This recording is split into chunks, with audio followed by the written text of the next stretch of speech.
वहिनी वाढवलाय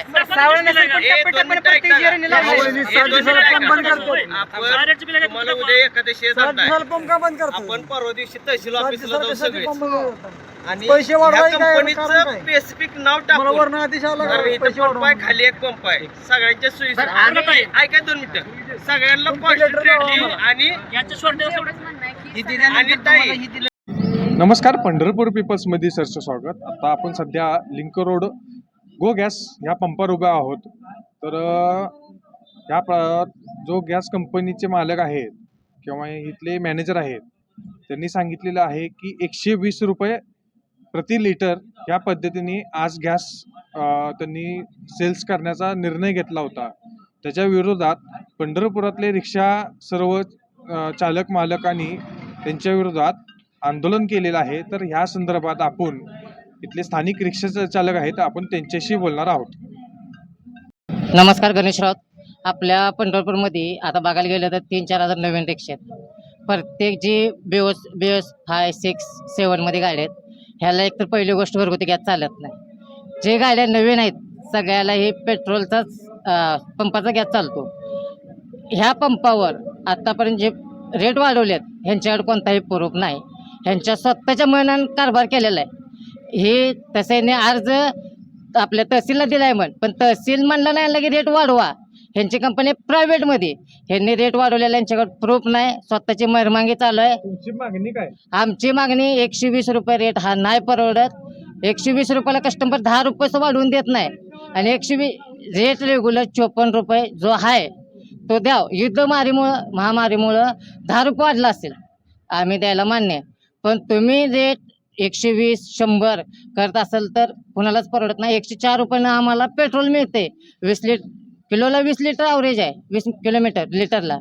तर त्याच्यामुळं आम्हाला हे पंप योग्य रेटनं द्या. योग्य रेटनं चालू ठेवा असलं ठेवा, नाही पंप बंद करा. काय गरज नाही. आता सध्या रिक्षा पेट्रोलवर चालू आहेत. तोटाही आमचा होतो, कस्टमर रुपये वाढवून देत नाही, तोटाही आमचा होतो. पण ह्यांनी तर डबल आम्ही कष्ट करायचं आणि ह्यांनी आमचे भीक मागितल्यासारखं रेट वाढवून मागून घ्यायचं, काय अर्थ नाही. त्यामुळं कष्ट करणारे कष्ट करून खाते, त्याला पण तुम्ही कष्टासारखी भाकर मिळेल अशा हिशोबात गॅस द्या. 54 रुपये होता 70 करा, आम्हाला मान्य आहे. तुम्ही 110, 120 करताय. पंढरपूरमध्ये 3-4 रिक्षा आहेत, त्याला कोणालाच मान्यता नाही आणि परवडत पण नाही गॅस. नमस्कार, मी सचिन बबन आणेराव, मनसे शहर प्रमुख, पंढरपूर रिक्षा संघटना. आमचं म्हणणं काय आहे की 120 रुपये किलो गॅस हा आम्हाला नको आहे. कारण आमची रोजीरोटी आहे त्याच्यावरती. गाडीचे हप्ते आहेत, प्रपंच आहे, बचत गट आहे. कसं घर चालवायचं हे तुम्ही सांगा. 154चा गॅस जर 120 झाला तर कसं परवडणार आहे आम्हाला? आणि कसं मुलाचं शिक्षण, घराचा हप्ता आहे, बचत गटाचा हप्ता आहे, गाडीचा हप्ता आहे, कसं भागणार हे मला सांगा. एक कंपनी प्रायव्हेट आहे हे आत्ता माननीय नगराध्यक्ष प्रणिती भालके यांनी सगळं सांगितलं आहे सविस्तरमध्ये. त्यांनी म्हणलं सगळं करून घेतो, पण ह्यांनी मनमानी रेट 120. त्या दिवशी आम्ही गॅस भरला तो 80 रुपये, पुन्हा लगेच 1 तासात 100 केला. आता तर चालू केलं 120. म्हणजे हा अन्याय काय? रिक्षावाल्याला कोणी विचारतं का नाही? रिक्षावाल्यांनी सर्वसामान्यांची सेवा करतात, हॉस्पिटलला नेतात, सगळ्याकडनं. आमच्याकडे कोण बघायचं? आमच्याकडे बघणारं फक्त प्रणितीताई आहेत, कारण आम्ही त्यांना प्रचंड बहुमताने निवडून दिलेलं आहे. त्या गोरगरिबांचे नेते आहेत म्हणून आमच्या एका फोनवरती इथं आलेले आहेत. तर गरिबांची जाणीव करून हे रेट कमी करावा अशी आमची नम्रतेची विनंती आहे. जय महाराष्ट्र. एक रिक्षा ड्रायव्हर आहे आणि मालक पण आहे. सध्याचा जो गॅसचा दर आहे तो प्रचंडपणे वाढलेला आहे. घरगुती गॅस हा 920 रुपयाने मिळतो आहे. त्यात काही फरक नाही, एवढं वाढलेलं नाही दर. पण याचा दर कसा वाढतो आहे हे समजत नाही आहे. याची जरा चौकशी करून आम्हाला योग्य ते न्याय मिळावा हीच विनंती आहे. पंढरपूरमध्ये रिक्षा चालक आहे. तरी गेल्या महिन्यामध्ये म्हणजे मार्चमध्ये साधारण ह्यांनी जवळजवळ 8-10 दिवसा टप्प्यामध्ये 54 रुपये लिटर गॅस असताना 54चा ह्यांनी 10-15 रुपयानं रेट वाढवला.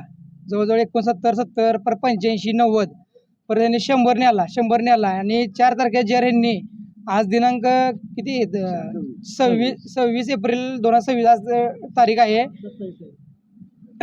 26 एप्रिलच तारीख आहे. तरी आज त्यांनी ग्रुपला मेसेज टाकला की गॅस पंप चालू झाला आहे. 13 तारखेला गॅस पंप बंद केला होता काहीतरी 13 तारखेला. आणि आज पंप चालू केला आहे. आम्ही ह्यांना पंपधारकांना एवढं विचारलं की तुमचा आजचा चालू जेर आम्हाला दाखवा. तुम्ही आज पंप चालू केलाय, मग तुम्हाला जेर आल्याशिवाय तुम्ही पंप चालू करता. आम्ही त्यांना विचारलं मॅनेजरांना, तर त्यांनी म्हणले जेर आज रविवार असल्यामुळे जेर काय दाखवू शकत नाही, आम्ही जेर उद्या दाखवतो. ह्यांनी जुना जेर दाखवला आहे आम्हाला 4 तारखेचा 4 एप्रिलचा. 4 एप्रिलचा जेर आहे 120 रुपये लिटरचा गॅस. आणि अडचण काय सांगतो की ह्यांनी 4 एप्रिलचा गॅस रेट 120 रुपये, ह्यांनी 100 रुपयाने आम्हाला 13 तारखेपर्यंत 100 लिटर गॅस विकला. ह्यांनी म्हणतात आम्ही जुना स्टॉक असल्यामुळे आम्ही 100 निघला असं यांचं म्हणणं आहे. पण परत गॅस टाकी आल्यानंतर त्यांनी ती जोडली होती असं रिक्षावाल्यांचं म्हणणं आहे सगळ्यांचं.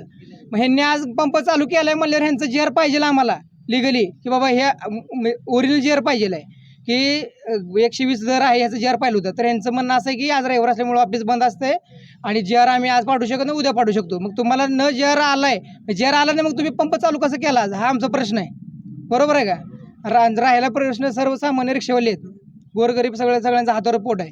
सगळे काही इथं जागेदार रिक्षावाले नाहीत आणि यांनी सगळ्यांची सेवा करतात. अपंग असू द्या, गरोदर महिला असू द्या, वारकरी असू द्या, सगळ्यांची सेवा रिक्षावाले करतात. तर रिक्षावाल्यांचा विचार कुणीतरी केला पाहिजे. 120 रुपये गॅस दर परवडत नाही आम्हाला, 104 रुपये लिटर पेट्रोल दर आहे आणि पेट्रोलचा दर स्थिर आहे, त्यात काय कमी जास्त होत नाही. 104 रुपये लिटर पेट्रोल दर आहे. मग आम्हाला तसं बघायला गेलं तर पेट्रोल दर परवडते चालूला. एवढंच की पेट्रोलची टाकी 2-2.5 लिटरची बारकी असते म्हणून आम्हाला सारखं पेट्रोल टाकलं लागतं, त्यामुळे आम्हाला ती परवडत नाही. गॅस दर पहिला 54 रुपये होता, आता 120 रुपये निघाला आहे. मग वाढायचं काय नाही, युद्धजन्य परिस्थिती असल्यामुळे वाढला, आम्ही मान्य करतो. पण तुम्ही एवढं बी वाढू ना की पेट्रोलपेक्षा जास्त रेट गॅसचा आहे, ते परवडणार नाही रिक्षावाल्यांना. इथं रिक्षावाले सगळे उभे आहेत, तुम्ही वाटलं कोणाला विचारा, पंढरपुरात कुठल्या रिक्षाला विचारा, 120 रुपये दर परवडत नाही.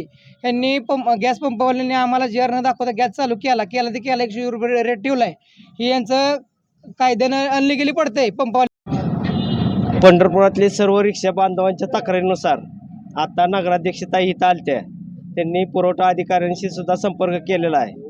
तरी हे जे रिक्षावाल्यांचे LPG पंपाचे रेटचं जे आहे फ्लेक्झिबल, की आज 100 रुपये राहतो, कधी 80 रुपये राहतो, पण रिक्षाधारक आलेल्या प्रवाशांकडनं किंवा पांडुरंगाला आलेल्या भक्तांकडनं रेट वाढीव घेऊ शकत नाही. त्यामुळं ते त्यांचा प्रपंच चालवणं त्यांचं नामुष्की ओढत चाललेली आहे. त्यासाठी आता सर्व रिक्षाधारकांनी नगराध्यक्ष प्रणितीताई बालकेंशी संपर्क साधून त्यांना इथं बोलून घेतलं. ताईंनी पुरवठा अधिकाऱ्यांशी चर्चा केली की ह्या ज्या वारंवार तक्रारी होत आहेत त्यासाठी सुद्धा आता जे ह्या कंपनीचे सेल्स मॅनेजर आहेत त्यांच्याशी सुद्धा संपर्क साधला आहे. त्याच्या संबंधित जी काय कागदपत्र आहेत त्यासाठी प्रणितीताईंनी आता त्यांच्याशी मागून घेतलेले आहेत. ह्यात जर कोणी दोषी आढळलं, कंपनीचे सेल्स मॅनेजर असतील किंवा इथले पंपधारक असतील किंवा अन्य कोणी असेल, ह्यात जर कोण फ्रॉड करत असेल त्याच्यावर कारवाई करण्यासाठी आम्ही सर्वजण, रिक्षाधारक असतील, मी असेल किंवा प्रणितीताई असतील, आम्ही सर्वजण तहसील ऑफिसवर मोर्चा काढणार आहोत. पद्धतीने 120 रुपयाचा GR तुम्ही आज लागू केलाय, तुम्ही 4 तारखेला मागणी केली, त्या संदर्भात आज रिक्षावाल्यांनी तुमच्या विरोधात एक प्रकारे आंदोलन केलेलं आहे, त्याच्यावर तुमचं मत काय? ऐकून घ्या. सध्या युद्धजन्य परिस्थिती आहे, त्याच्यामुळं वाहतूक आणि खरेदीचा दर हे पाहता आपल्याला 120 रुपये आपण दर केलेला आहे. आणि आपण तसं पुरवठा विभागाला पत्र दिलेलं आहे की बाबा आम्हाला रेट वाढल्यामुळं आणि वाहतुकीमुळं 120 रुपये रेट ठेवणे भाग पडत आहे. त्या हिशोबाने आज आपला टँकर आला सकाळी आणि कंपनीनं जो आपल्याला जार दिला आहे त्याप्रमाणे आपण आज 120 रुपये रेट केलेला आहे. पण रिक्षावाल्यांचं मत आहे की जुना हा GR असल्यामुळं तुम्ही आज 120 रुपये का लावला? नाही, जुना जरी जार असला 6 तारखेचा तो 120 रुपयाचाच आहे, त्यामुळे आपण काय रेट वाढेल ना, आपला 120 रुपये रेट आहे. तुम्ही तेव्हा का लागू केला ना, असं त्यांचं मत आहे. आपल्याकडे पहिला आलेला जुना स्टॉक जो होता त्यामुळे आपण 100 रुपये विकला आणि आज जो नवीन स्टॉक आलेला आहे, आज नवीन गाडी आलेली आहे, कंपनीने जो सांगितलं आपला रेट व्हायला त्याप्रमाणे आपण 120 रुपये दर केलेला आहे. गॅस रिक्षा का वापरावी मग आम्ही? 100% आम्ही त्या गोष्टीला सहमत आहे. पण आम्हालाही बघा, आता एवढे दिवस जसं तर तुम्ही सांगितलं की 13 तारखेपर्यंत 99 रुपये प्रमाणे विक्री झाली, त्यानंतर गॅस पंप बंद होता. पण गॅस पंप बंद आहे म्हणून काही कामगारांचा खर्च म्हणा किंवा पगारी म्हणा, जागेचं भाडं घेतं थांबत नाही, कंपनीला ते देणं तर बंधनकारक आहे. बरोबर आहे. त्यामुळे आता आम्हाला मेळच्या दरामध्ये खरेदी करून आणून नाही, फ्लेक्झिबल रेट स्टॉप करायला काय करावं लागेल? काय करावं लागेल? तुमचे जे रेट असे म्हणजे सारखे बदलत आहेत ते स्टॉप करायला काय करावं लागेल? ते स्टॉप करायला हां, स्टॉक आपल्या हातात नाही ना मॅडम. आता तुम्हालाही माहिती आहे युद्ध परिस्थिती चालू आहे, आवक पूर्ण बंद आहे. रेट ऑफ हार्मोजमध्ये जहाज आपले सगळे अडकून पडलेले आहेत. मेळच्या व्यवस्थापनेकडून आता आपण मेळच्या दरामध्ये गॅस आणून आपण